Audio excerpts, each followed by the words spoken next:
दोस्तों, मैं आपको सुनाने जा रहा हूं अपनी मंडली की सदस्य लकी राजीव की लिखी कहानी मन कस्तूरी। लकी पुणे में रहती हैं, कानपुर में पैदा हुई, वहीं पली बढ़ी, भरतनाट्यम डांसर हैं, पेंटिंग स्केचिंग करती हैं, ये सब उनके शौक हैं। मैंने पसीना पोंछते हुए रसोई में लगी घड़ी देखी। 8 बजने में बस 10 मिनट बाकी थे। थोड़ी देर में वो लोग आ जाएंगे। अभी तो बहुत कुछ बचा था बनाने को। मम्मा, निशी ने मेरी पेंसिल कहीं छुपा दी। मम्मा, आप सुन रही हो? निशी ने मेरी पेंसिल कहीं छुपा दी। आप सुन ही नहीं रही हो। निम्मी ने मेरा हाथ पकड़कर हिलाया। मेरे हाथ से रायता गिरते गिरते बचा और मेरी 7 साल की बेटी निम्मी मेरे हाथों पिटते पिटते। पूरे घर में एक ही पेंसिल है? मैंने आंखें तरेरते हुए पूछा। और तुम लोगों को 10 बार बताया कि सब अंकल आंटी लोग आने वाले हैं, मम्मा को आज नहीं परेशान करना है, बोला था कि नहीं? बिजली की रफ्तार से मेरे हाथ चल रहे थे और उससे भी तेज दिमाग। दोनों सब्जियां तैयार हैं, रायते में बस नमक मिलाना रह गया है, आइसक्रीम जम चुकी है, आटा गूंद दिया है, पूरियां सबके खाने से ठीक 5 मिनट पहले। सब कुछ अकेले ही तो करना है मुझे। बस समीर दोस्तों को बुलाएंगे, लेकिन घर भी मैं ही साफ करूंगी, खाना भी मैं ही बनाऊंगी और बच्चों के बवाल भी मैं ही निपटाऊंगी। पापा क्या कर रहे हैं बेटा? मैंने बच्चों से पूछा। पापा किसी से फोन पे बात कर रहे हैं मम्मा। दोनों सेम सेम कपड़े, नहीं तो हम लोग ट्विंस नहीं लगेंगे। बच्चे मुझे खींचते हुए कमरे में ले गए। मैं इतनी हड़बड़ाहट में भी अपनी हंसी नहीं रोक पाई। अच्छा, तुम लोग एक से कपड़े नहीं पहनोगी तो ट्विंस नहीं लगोगी? अच्छा, ये लो, आप खुश? ये मोर्चा फतेह करके मैंने अपनी सुध ली। मैं इस समय मसालों की महक से सराबोर थी। इससे पहले कि मेहमान आए, मुझे अपना हुलिया भी ठीक करना था। काला कुर्ता या वो आसमानी अंगरखा? अरे देखा जाएगा, जो उस समय सामने दिख जाएगा। तीर की तरह मैं कमरे में घुसने ही वाली थी कि दरवाजे पर ही ठिठक गई। समीर अपने किसी दोस्त से फोन पर बात करते हुए बहुत तेज हंस रहे थे। अचानक मन में कुछ दरक सा गया। मैंने शाम की चाय तक नहीं पी, 20 काम निपटाने थे। 7-8 लोग खाने पे आ रहे हैं। क्या ये केवल मेरी जिम्मेदारी थी? ये यहाँ आराम से ठहाके लगा रहे हैं? एक लंबी सांस लेकर मैंने किसी को याद किया और ठीक उसी समय फोन की मैसेज ट्यून बजी। मैंने बड़ी उम्मीद से फोन देखा। मेरा कयास गलत नहीं था। आलोक का ही मैसेज था। नलिनी, प्रोफाइल पिक बदलो, 1 हफ्ते से इसी एक नीले कुर्ते में हो तुम। मैसेज पढ़ते ही ऐसा लगा जैसे अचानक सब ठीक हो गया था। न मैं अब बच्चों पर गुस्सा रही थी, न हड़बड़ी मचा रही थी। मैं बस मुस्कुरा रही थी। 3 महीने हुए। मैं एक बुक फेयर में अपनी पसंद की किताब टटोल रही थी। काउंटर पर एक किताब पर हाथ रखा तो पता लगा कि उसकी वही एक ही कॉपी बची थी और जिसे कोई खरीद चुका था। मैंने आपसे कहा था ना कि ये सारी बुक्स मैं सेलेक्ट कर चुकी हूँ। आपने किसी और को कैसे ये बेच दी? मैं स्टॉल वाले पर बड़बड़ा रही थी कि एक आवाज़ मेरे कानों में पड़ी। कोई बात नहीं, आप ये ले लीजिए, मैं और कहीं ढूंढ लूँगा। नो थैंक्स, मैंने बेरुखी से जवाब दिया और आगे बढ़ने ही वाली थी कि ठिठक गई। आलोक, आप? मैंने झिझकते हुए पूछा। मैं चेक कर रहा था कि आप मुझको पहचानेंगी कि नहीं। जवाब के साथ एक बड़ी सी मुस्कान लिए वो मेरी तरफ आए। मैंने ध्यान दिया, मैं इतने सालों में तुमसे आप हो गई थी। आलोक यानी मेरे जीजा जी के रिश्ते के भाई, उनके कजन। इतने सालों बाद भी वो बिल्कुल नहीं बदले थे, हालांकि मैं कई सालों बाद उन्हें देख रही थी। आप यहाँ दिल्ली में रहते हैं? मैं कुछ और पूछते पूछते रह गई। नहीं, एक सेमिनार थी, शाम को वापस जा रहा हूँ। अच्छा, वो मिलना हो गया। फ़ोन नंबर दो अपना। एक समय था जब आलोक जीजा जी के साथ अक्सर घर आते थे। हालांकि वो उम्र में मुझसे 4-5 साल बड़े थे, लेकिन रिश्ता दोस्ती का था। हमारी कितनी बातें होती थीं, साहित्य की, फिल्मों की, गानों की। सब कुछ अचानक रुक गया था जब मेरे पापा ने शादी की बात शुरू की और आलोक के परिवार के बुजुर्गों ने ऐसा सोचिएगा भी मत, हम एक घर से 2 बहुएं नहीं लाएंगे कहकर इस बात को उठते ही खत्म कर दिया था। हालांकि हमारे बीच प्रेम जैसा कुछ था नहीं, लेकिन शायद मन के किसी कोने में यह हसरत दबी हुई होगी।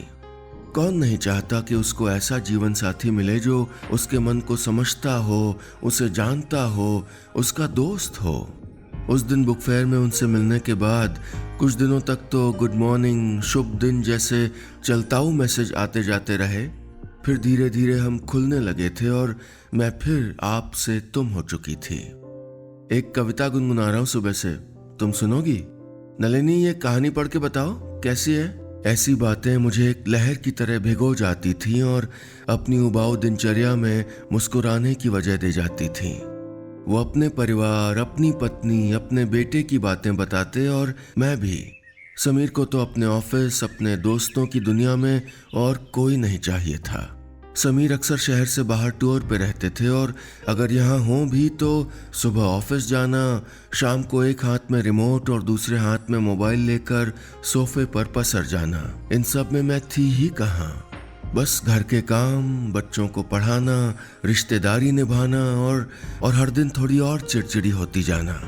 ऐसे में आलोक से बातें करना और अब उनसे फिर से जुड़ना, मन को जैसे टिकने की एक जगह मिल गई थी। मन का पौधा भी ना कितना लालची होता है। ऐसा लगता है जैसे उस पर हमेशा अपनेपन की बूंदें बरसती ही रहें। चेंज कर लो, पार्टी में सब आने वाले होंगे। सब बन गया? समीर ने आकर कंधा थपथपाया। मैं वापस आज में आई। हाँ, बन गया है। बस आप डाइनिंग टेबल की हालत थोड़ी ठीक कर दीजिए ना। पेपरवेट, चाबी, कलर्स, पता नहीं क्या क्या भरा हुआ है। मैंने बोलते हुए पलट कर देखा, लेकिन मैं किससे बात कर रही थी? समीर तो फिर किसी से फोन पे बात करने लगे थे। मैं कुछ बोलते बोलते रह गई।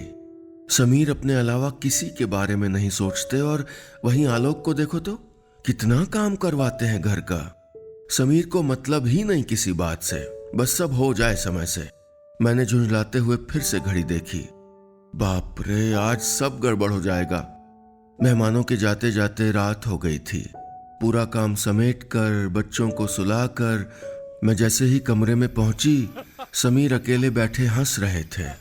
मैंने भुनभुनाते हुए अपनी उपस्थिति कमरे में दर्ज करवाई। आज ज्यादा हेक्टिक हो गया, कल बच्चों का स्कूल भी है। पता नहीं कैसे आंख खुलेगी सुबह। हैं क्या? अरे व्हाट्सएप पे लोग कितना दिमाग लगाते हैं जोक बनाने में, ये देखो। मेरी बात अनसुनी करते हुए समीर कोई फोटो मुझको दिखाने लगे। मैं बिना उस तरफ देखे चुपचाप हाथों में क्रीम लगाती रही। पता नहीं आज किस बात पे मुंह बना हुआ मैडम का। चलो, गुड नाइट। समीर चादर मुंह तक खींचकर लेट गए और मैं चुपचाप क्रीम लगाती रही। आंखें भरती जा रही थीं। मैं किसी तरह अपने को रोक रही थी।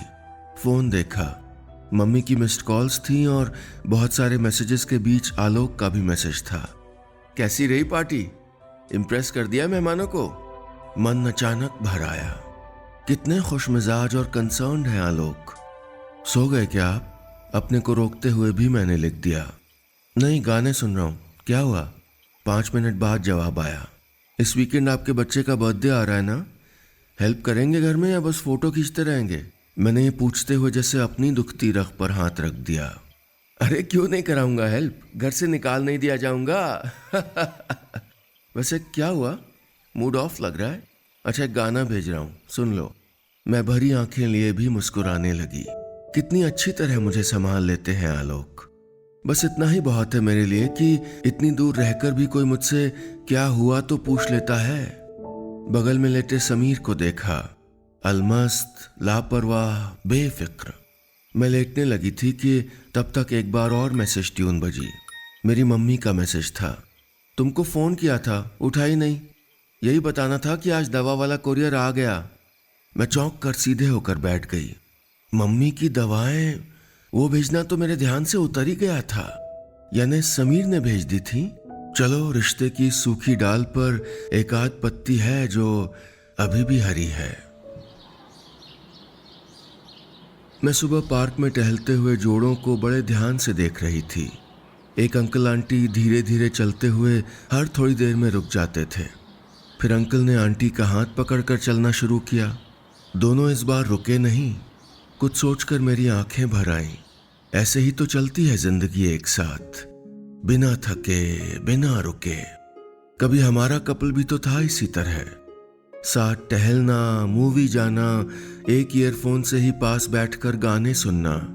मैंने एक हाथ में ली बोतल से एक घूंट पानी पीकर अपने को नॉर्मल किया। अब कहाँ रहे वो दिन? समीर के प्रमोशन की सीढ़ियां जैसे हमारी खुशियों को कुचल कर बनाई गई थीं। ये प्रोजेक्ट, वो असाइनमेंट, ऑफिस, काम, इस शहर से उस शहर लगते समीर के टूर और इस अंधेरे से उस अंधेरे को नापता मेरा अकेलापन। आज बहुत देर कर दिया आने में। अच्छा सुनो, 9 बजे एयरपोर्ट निकलना है मुझे। चेन्नई की 11 बजे की फ़्लाइट है। लैपटॉप का चार्जर देखना ज़रा, मिल ही नहीं रहा। घर में घुसते ही समीर की हैरान परेशान हालत और ये चेन्नई की ट्रिप। समीर के जाने के बाद मैं बहुत देर अकेली बैठी रही। पहले कहीं जाना होता था तो समीर कितने बेचैन दिखते थे।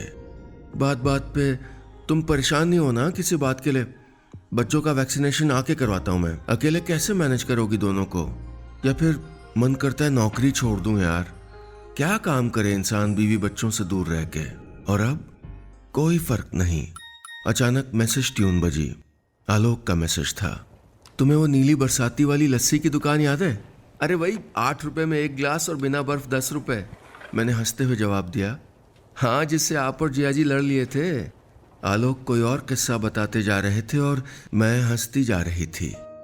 जब मन शुष्क होकर एक ऐसी बंजर जमीन में बदल जाता है, वहां कुछ भी पनपना मुश्किल हो जाता है। मैं भी एक ऐसी ही कटीली झाड़ में तब्दील होती जा रही थी कि तभी आलोक आ गए थे मुझे फिर से हरा भरा करने। जिंदगी में बहुत कुछ तेजी से बदल रहा था। कुछ मिल रहा था, कुछ छूट रहा था। एक बहुत बड़ा बदलाव मैं अपने अंदर महसूस कर रही थी। अब मुझे समीर को उनकी दुनिया में बिजी देखकर गुस्सा नहीं आता था, बल्कि मैं खुद घंटों में से मिनट चुराकर फोन पे चैटिंग करती रहती थी। मैसेज ट्यून बजते ही सारे काम छोड़कर झट से फोन देखना और किसी और का नाम देखकर खींच जाना। मेरी उम्र मानो 10 साल पीछे खिसक गई थी और जिंदगी आलोक से दोबारा जुड़कर खिलखिलाने लगी थी। समीर बच्चों का रिपोर्ट कार्ड हाथ में लिए कुछ बुदबुदा रहे थे और मैं सुनकर भी कुछ सुनना नहीं चाह रही थी। बच्चों ने इस तरह तो कभी स्कोर नहीं किया। नलिनी, तुम बात करके देखो ना निशी निम्मी से, कोई प्रॉब्लम तो नहीं है स्कूल में? अरे आप भी हद करते हैं। 7 साल की बच्चियां हैं, ऐसा लग रहा है जैसे बोर्ड का रिजल्ट आया हो। ये तुम कह रही हो नलिनी, जो हमेशा बच्चों पर जरूरत से ज्यादा ध्यान देती रही उनकी पढ़ाई के लिए? 1 मिनट समीर, मैंने बीच में ही बात काटी। बच्चों को पढ़ाना सिर्फ मेरी जिम्मेदारी नहीं है। आपने बैग खोला है आज तक बच्चों का? मुझे टोकने से पहले अपना रूटीन चेक करिए। ऑफिस, मोबाइल, टीवी, मैं खुद सारा प्रेशर झेलूं? वाह। समीर रिपोर्ट कार्ड में आंखें गड़ाए मेरी बातें सुनते रहे चुपचाप। ये 2 बातें बड़ी अजीब सी हो रही थीं। एक तो समीर मेरी बात पर चिल्लाए नहीं और दूसरी उससे भी अजीब बात कि मुझे फर्क क्यों नहीं पड़ा बच्चों के कम नंबरों से। मन में हल्की सी चुभन हुई। मैं अपनी जिम्मेदारी से मुंह मोड़ने लगी हूं क्या? फिर मैंने खुद को समझाया, क्या नहीं किया मैंने इस घर के लिए। नौकरी छोड़ दी, दिन भर पिसती हूं इसी गृहस्थी में। अब थोड़ा बहुत अपने लिए जीने का समय आया है तो इसमें गलत क्या है? मैं आलोक से खुलकर बात करने लगी थी, चाहे वो बच्चों की हो, समीर की हो या फिर मेरे मन में चलती किसी उठापटक की। यही हाल उधर भी था, बस अंतर ये था कि वो जब भी फोन करते मैं सब कुछ छोड़कर बौराई सी बात करने लगती थी। शायद मैं आलोक को एक दोस्त से कुछ ज्यादा ही मान बैठी थी, लेकिन उनके लिए ये रिश्ता दोस्ती से ज्यादा कुछ नहीं था। आलोक की इसी बात पर मैं झुंझला जाती थी, जैसे कि इस वक्त भी झुंझला रही थी। समीर के ऑफिस में फैमिली डे मनाया जा रहा था। एक शानदार होटल की रंग बिरंगी शाम में मैं भीड़ से अलग थलग बैठी हुई थी। बच्चे खेलने में लगे थे और समीर अपने दोस्तों के ग्रुप में हंसी मजाक कर रहे थे। मैं बुरी तरह से ऊब रही थी। इस बीच मैंने कई बार आलोक को मैसेज किया, लेकिन जवाब में अभी बिजी हूं देखकर मैंने खींचकर फोन पर्स में रख दिया। आप यहाँ अकेली क्यों खड़ी हैं? चलिए ना उधर। समीर की टीम की मेंबर रिया मेरे पास आकर खड़ी हो गई। You look so pretty. तभी तो समीर सर आपकी हमेशा तारीफ किया करते हैं। थैंक्स। मैंने मुस्कुराते हुए उसकी कही बात पर गौर किया। समीर सर मेरी तारीफ करते हैं? ये क्या कह गई? आइए ना आप लोग कभी खाने पर, मैंने कहा। वो तो आना ही है, सर से इतनी तारीफ सुनी है आपकी कुकिंग की, बस इनविटेशन का इंतजार था। वो खिलखिलाते हुए अचानक संजीदा हो गई। You are very lucky ma'am. Sir हमेशा अपनी सक्सेस के लिए आपको ही देते हैं क्रेडिट। मैगजीन में भी तो यही लिखा था उन्होंने। मैगजीन? वो तो मैंने पढ़ी नहीं थी। ये कौन से क्रेडिट की बात कर रही थी? और ये क्या कह रही है, समीर हमेशा मेरी तारीफ करते हैं? समीर और मेरे बीच क्या कोई ऐसा पहलू भी था जो मैं इन दिनों नहीं देख पा रही थी? पिछली रात की पार्टी में जो बातें हुई थीं वो फांस बनकर मन में चुभ रही थीं। समीर 2 दिनों के लिए मुंबई चले गए थे और बच्चे स्कूल जा चुके थे। सर भारी था, मेरा किसी काम में मन नहीं लग रहा था। बात सिर्फ ऑफिस मैगजीन ना पढ़ने की नहीं थी, क्या मैं समीर का दिल भी पढ़ना भूल चुकी हूँ? लापरवाह क्या सिर्फ समीर हुए थे? मैं भी तो अलग थलग रहती हूँ, न उनसे ऑफिस की बातें पूछना, न जोक सुनना। मुझे ही तो सब 100% चाहिए, घर, बच्चे, कुकिंग, इन सब में समीर की इतनी भागीदारी नहीं तो इतना परेशान क्यों होना? समीर मुझे मेरे हिसाब से सब करने देते हैं, मेरे मायके वालों से जुड़े रहते हैं, पता नहीं मुझे और क्या चाहिए। मैं ही हर रिश्ते से ज्यादा उम्मीद करती हूँ और वो उम्मीद पूरी न होने पर गुस्सा होकर रिश्ता खो देने जैसा महसूस करती हूँ। सिर झटक कर मैंने एक कप चाय बनाई और कमरा ठीक करने लगी थी कि तभी अचानक कुर्सी पर पड़ी सफ़ेद शर्ट पर नजरें ठहर गईं। ये वही सफ़ेद शर्ट तो है जिसको पहनकर समीर एक बार बाइक चला रहे थे और मेरे सर टिकाकर बैठने से सिंदूर का निशान शर्ट पर लग गया था। शर्ट को चेहरे के पास लाते ही उसी जानी पहचानी महक से मेरी आंखें मुंद गईं। मैं क्यों ये महक भूल गई थी? एक कस्तूरी मृग की तरह जिस महक को इधर उधर ढूंढ रही थी वो यहीं तो थी, मेरे बिल्कुल पास। कहाँ हो सुबह से? देखो कितने मैसेज पड़े हैं। गुस्सा हो क्या? आलोक का मैसेज था। थोड़ा बिजी हूँ, फ्री होके बात करती हूँ। नहीं, गुस्सा नहीं हूँ, मैंने आराम से जवाब दिया। मेरा मन एकदम हल्का हो गया था। एक बार अपने अंदर झांकने के बाद अब किसी से कोई शिकायत नहीं रह गई थी। शर्ट अब भी मेरे हाथ में थी। कुछ सोचकर समीर को फ़ोन किया। हाँ नलिनी, बोलो। समीर ने आदतन पूछा। अरे ऐसे ही फ़ोन किया है, क्या कर रहे थे अभी? मैं जैसे अपनी अलग दुनिया में थी। नहीं मतलब ऐसे ही फ़ोन तुम नहीं करती हो ना? समीर की आवाज़ में एक शिकायत थी। बात सही भी थी, मैं सच में बिना वजह फ़ोन नहीं करती थी। वो शर्ट देखिए अभी जिस पे एक बार सिंदूर का निशान लग गया था। हम लोग एक पार्टी से लौट रहे थे। मैं बोले जा रही थी कि समीर मेरी बात काट कर बोले, अरे हाँ, पार्टी से याद आया, तुमने फैमिली डे वाले दिन रिया को खाने पे बुलाया था क्या? पूरी टीम पीछे पड़ गई। सैटरडे में वापस आऊंगा, संडे को डिनर के लिए बोल दिया है। क्या? मैं चौंकी।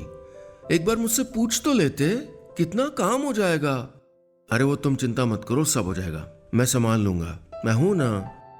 समीर ने बेफिक्री से जवाब दिया। मैं मुस्कुरा दी। हाथ में पकड़ी सफेद शर्ट की बाह को अपने गले में लपेटते हुए कहा, हाँ मुझे पता है, आप सब संभाल लेंगे।